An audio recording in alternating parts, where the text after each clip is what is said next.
Welcome back. To prevent the spread of COVID-19, doctors say wear a mask, wash your hands, and social distance. They're also learning about a syndrome diagnosed in children that's related to coronavirus. Fox Carolina's Jennifer Phillips tells us more about those symptoms.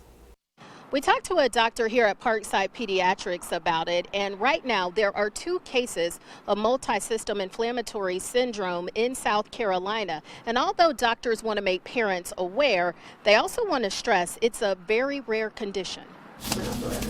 Dr. Rachel Sine became a pediatrician to help children. And when she isn't seeing a patient at Parkside Pediatrics in Greenville, she's learning more about multisystem inflammatory syndrome. It typically seems to happen a couple weeks after COVID infection. Doctors believe the syndrome, known as MIS-C, is related to COVID-19 and is found in children. They either had been diagnosed with it or they had antibodies that said that they may have had a recent infection.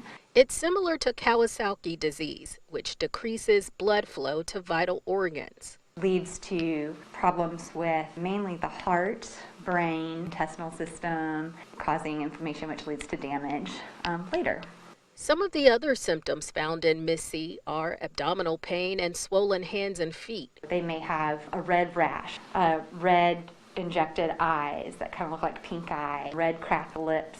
To give parents more insight about the syndrome, Dr. Sine wrote a blog about MIS-C on the Parkside Pediatrics website, where there's also other COVID-related information. And it's just easy to navigate there on our website. And doctors use anti-inflammatory medicines to treat MIS-C. Sometimes we use steroids or aspirin and other things like that. Dr. Sine says the best way to prevent MIS-C is to try and prevent COVID-19.